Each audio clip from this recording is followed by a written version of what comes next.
Hi, and welcome to this live reading from Tasha and the Biologist by Amy Q. Barker.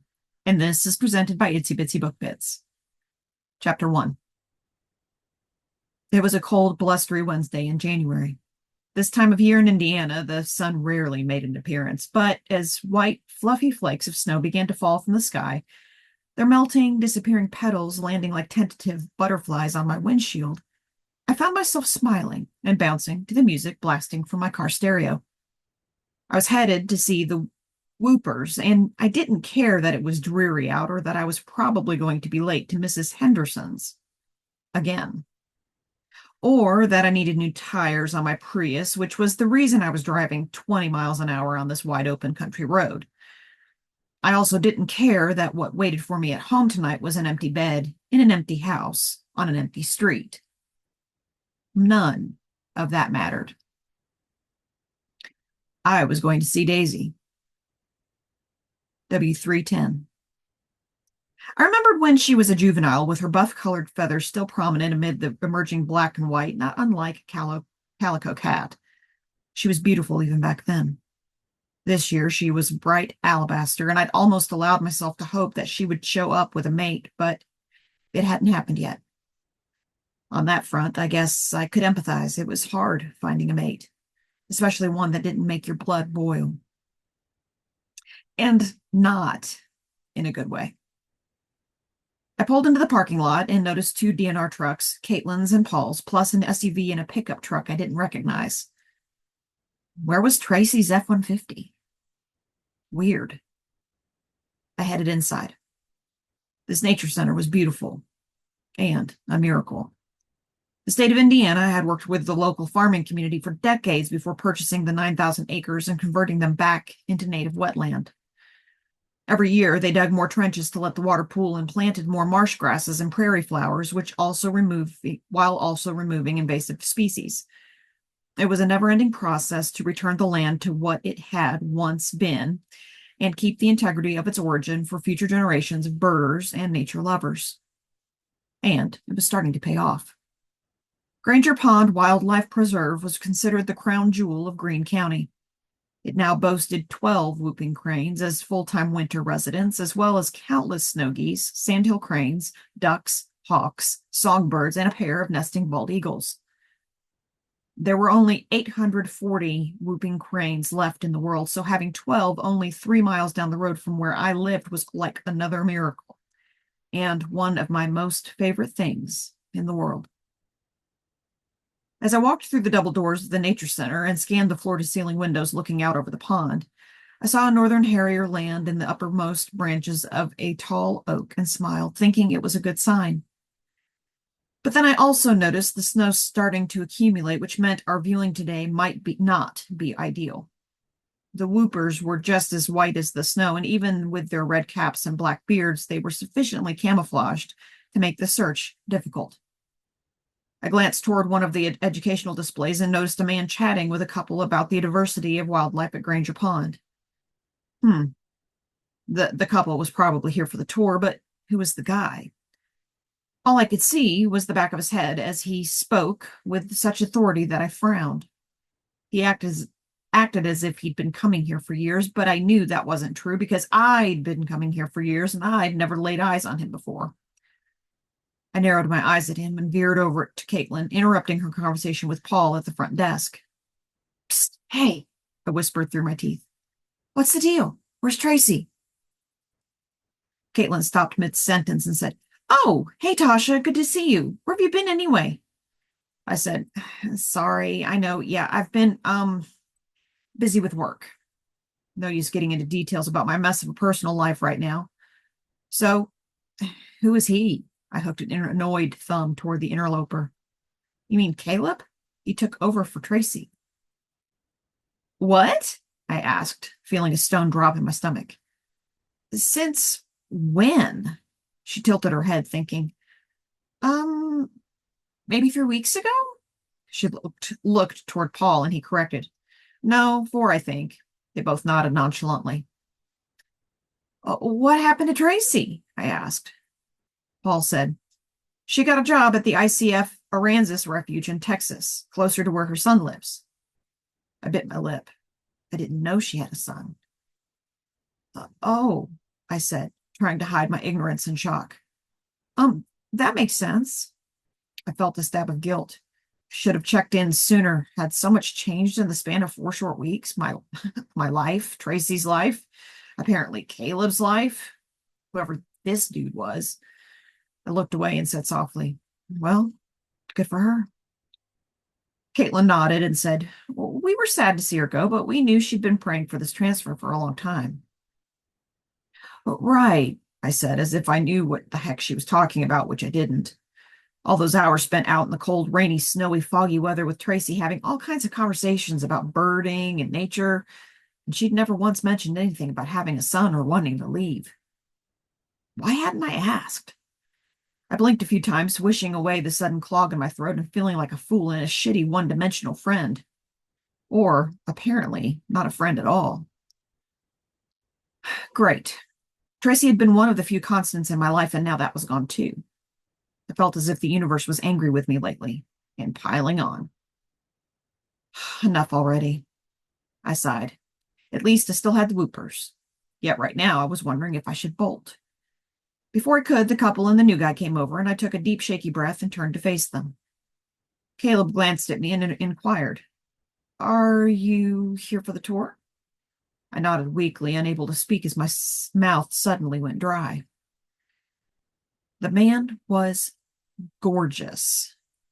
He frowned for a second, as if he noticed my stunned glare and the unexplainable tears that were still glassy in my eyes and threatening to fall. I quickly looked away as he cleared his throat and said, okay, I need to grab a few things from my vehicle, then we'll meet out front by the hunter's station. The tour takes a little over an hour. If you need to head into the restrooms, they're to the left of the entrance. Dress warm. Looks like we're in for a doozy today. See you in 5. He walked out the front door, the three of us following behind. I waved back at Caitlin and Paul, swiping at my eyes and pulling my gloves on my hands. The couple turned to introduce themselves. She was a petite blonde with huge green eyes, and he was a handsome dark-haired man, both maybe early 40s. Hi there, Bailey and Fox Goodman. We shook hands as I plastered a smile on my face and gave my name. She asked, are you excited about the tour? Yes, always. Oh, she said with surprise. You've done it before. Yes, I guess you could call me a regular. I used air quotes, and she nodded with a smile. I pointed west and said, I live right down the road. No kidding. How wonderful. Yeah, I'm pretty lucky, I admitted. And in the grand scheme of things, I was lucky and blessed, and I was going to focus on that, starting right now. Get it together, Tasha. As Caleb headed to his truck and we headed toward the hunter station, I noticed how Bailey leaned into her husband, holding on to his arm, excited for the morning's proceedings. I hoped for their sakes and for my own we'd see the whoopers. I also had the strangest sensation that I'd seen these two before. But how could that be? As we stood waiting for Caleb, huddled under the overhang, watching the snowfall, I asked them, where are you from? Courtville, New York, she replied, and I nodded. They were both bundled up in winter gear, complete with hiking boots and winter hats. She had binoculars around her neck, and he had an expensive-looking camera with a large lens. I said, oh yeah, was there once, to visit the Haviland Glass Museum in Whitney Falls. I have a college friend who lives in Elmira. She's an art teacher in one of the elementary schools. It's a beautiful area. Could I have met this couple then? Doubtful. It was 5 years ago. Wow, small world. Elmira's not too far away, and we both work at Haviland. Well, actually, Fox just retired a few months ago. No kidding. Congrats. That museum is amazing. It is part of our long Haviland heritage and history. Then, like a lightning bolt, I slapped my hand over my mouth, staring back and forth between them. Bailey, Fox, Goodman. You two are the ones from that video, aren't you? Bailey rolled her eyes before smiling. Yeah, that would be us, she admitted sheepishly. A few years ago, this same college friend had forwarded me a viral video about the CEO of Haviland and how he'd fallen in love with a VP there. And holy crap, here they were standing right in front of me. For a while, their love story was big news, and watching their video, it was hard not to fall in love with their story and with them.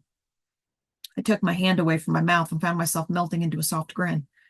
I already felt like I knew them. And after another heartbeat, I remembered.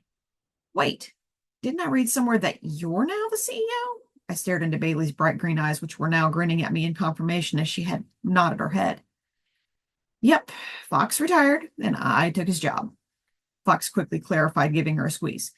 Actually, she didn't take my job. She flat out earned it. Damn straight I did. Blood, sweat, and tears. And 20 years climbing up the corporate ladder with every last breath in my body. Wow. Well, congrats, I said with a smile. Quite an inspiration. My job as a visiting home nurse wasn't exactly flashy and definitely didn't elicit accolades far and wide, nor near and close, for that matter. Granted, I didn't have to stand on a stage in front of hundreds of people and have the weight of an entire organization on my shoulders either. I guess there were pluses and minuses to every job. And when I got a plate of fresh-baked cookies or a handwritten thank you card from one of my patients, nothing could compare. I was a bit awestruck and quiet for a moment, my mind spinning. Fox spoke up. Yeah, we came here today because this was on my bucket list. To see a whooping crane? I asked. Bailey nodded and filled in. When Fox retired, I encouraged him to make a list that we could tackle over time. This is the first one we've attempted. Just then, Caleb walked up and set a few visual aids down on the table. I said, well, should be a good day. In my experience, they don't mind the snow. When it gets below 20, they fly down to the river. But in this weather, we should be fine. They blend in a bit, but we'll hear them before we see them. Oh, you can hear them? Bailey asked, surprised. Uh-huh. They have a very distinctive call, slightly different from the sandhills. Caleb stared at me for a second, possibly surprised at my knowledge, or perhaps something else. His face was unreadable as he began his spiel about the history of the whooping cranes. Although I'd heard this speech dozens of times before, I found myself listening to every word as if it was fresh. He clearly knew his stuff. He was diving into the plight of the cranes with more detail and first-hand knowledge than I thought possible from someone new. I began to wonder what this guy's story was. Where did he come from? How did he end up here in the middle of Indiana if he knew this much about the whooping cranes and about ornithology in general? It had been a long time since I'd met someone as passionate about birds as I was. Even Tracy hadn't been this enthusiastic. I found myself tracking the light-colored hue of his amber-colored eyes. They were like honey, a soft whiskey brown. I'd never seen eyes this color before. It was then that I took note of him, really looked, scanning his face and features. Under his winter coat, he was tall and broad, with a thick brown hair and a scruff of beard with a hint of red in it. His voice was deep, strong, and passionate. His eyebrows were expressive, especially when he spoke about the International Crane Foundation, using the visual aids to assist with his presentation. And his lips, they were full, but not too full, soft, pink, and, dare I go there, very kissable. I loved how his beard framed them and how his straight white teeth were revealed like a beautiful birthday present every time he gave a soft smile, which he did quite often and willingly. Of course, I didn't know the guy from Adam, but he seemed confident, nice, smart, a good guy.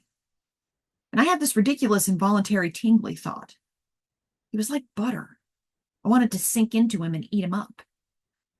With that flash, I startled, coughing into my glove.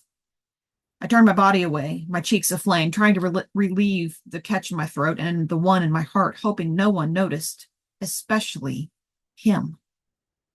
My next thought, OMG, I really was lonely.